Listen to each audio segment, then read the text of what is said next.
What is the role of a difficult childhood in the lives of great men and women, great minds? Is it a requirement? Is it a catalyst? Or is it just a simple coincidence of fate?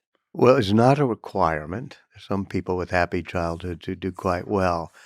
But it certainly is true that a lot of really driven people are driven because they're harnessing the demons of their childhood. Even Barack Obama's sentence in his memoirs, which is, I think every successful man is either trying to live up to the expectations of his father or live down the sins of his father. And for Elon, it's especially true because he had both a violent and difficult childhood and a very psychologically problematic father. He's got those demons dancing around in his head. And by harnessing them, it's part of the reason that he does riskier, more adventurous, wilder things than maybe I would ever do. When Elon got bullied on the playground and one day was pushed down some concrete steps and had his face pummeled so badly that Kimball said, I couldn't really recognize him. And he was in the hospital for almost a week.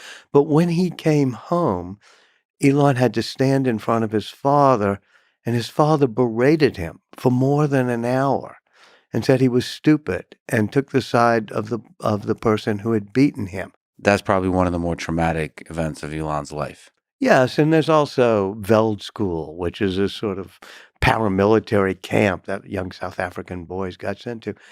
And at one point, he was scrawny. He has very bad at picking up social cues and emotional cues. He talks about being Asperger's. And so he gets traumatized at a camp like that. But the second time he went, he'd gotten bigger. He had shot up to almost 6 feet, and he'd learned a little bit of judo.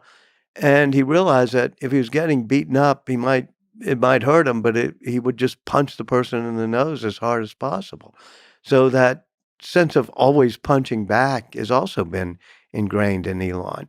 I spent a lot of time talking to Elon Musk, his father. Elon doesn't talk to Elon Musk anymore, his father, nor does Kimball. It's been years.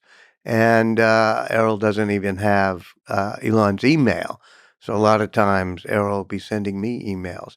And Errol had one of those Jekyll and Hyde personalities. He was, a great mind of engineering and especially material science.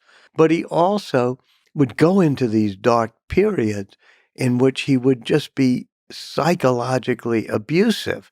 And of course, Mae Musk says to me, his mother, who divorced Errol early on, said the danger for Elon is that he becomes his father.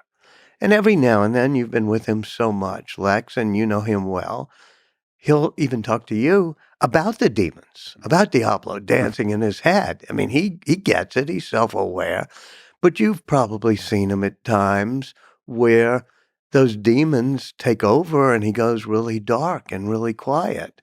You could tell suddenly something had triggered him and he was going to go dark. I've watched it at meetings where somebody will say, we can't make that part for less than $200, or no, that's wrong. And he'll berate them.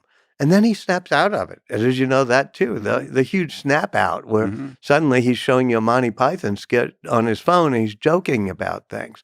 So I think coming out of the childhood, there were just many facets, maybe even many personalities, the engineering mode, the silly mode, the charismatic mode, the visionary mode, but also the demon and dark mode.